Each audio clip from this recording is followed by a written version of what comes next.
अल्हम्दुलिल्लाह Faizan Quran digital pen का खूबसूरत तोहफ़ा माशाअल्लाह ये आ चुका है। ज़रा देखते रहें कि ये क्या अज़ीम पेशकश मक़ततुल मदीना के ज़रिए हमें नसीब हुई है।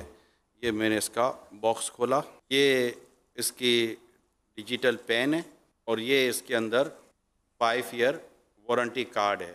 ये अल्हम्दुलिल्लाह कुरान करीम, ये बड़ी यूँ समझे कि ये माह रमज़ान का बड़ा ख़ूबसूरत हमारे लिए तोहफ़ा है। इसको मक़ततुल मदीना से आप हदियतन हासिल करें। के अंदर क्या क्या है तो इंशाअल्लाह ये इसकी डिजिटल पेन से कुरान करीम की आप तिलावत सुन सकेंगे और भी कुछ इंशाअल्लाह आपको मिलेगा।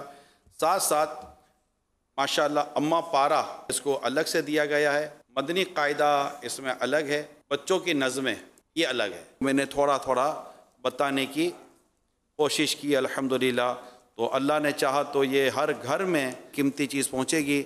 तो इंशाअल्लाह हमारे बच्चों को, बड़ों को इसके काफ़ी फ़वाइद हासिल होंगे। इसके प्राइस हैं 6,750 रुपये। अगर अमीर सुन्नत इस हवाले से कुछ इरशाद फरमाना चाहें। माशाअल्लाह, अल्लाह पाक तौफीक दे तो ज़रूर ये काम करना है। या अल्लाह पाक, जो कोई फैज़ान कुरान डिजिटल पेन हदियतन कीमतन हासिल करे या किसी को तोहफे में दे, उसे दीनों दुनिया की भलाइयाँ नसीब फरमा, माह रमज़ान का गम नसीब फरमा, बार बार हज नसीब फरमा, बार बार मीठा मदीना दिखा और बुरे खात्मे से बचा और ईमान पर मदीने में शहादत की मौत, वो भी जलवे महबूब में नसीब फरमा। आमीन बिजाए खातमिन नबिय्यीन सल्लल्लाहु तआला अलैहि वालिहि वसल्लम। सल्लू अलल हबीब सल्लल्लाहु अला मुहम्मद।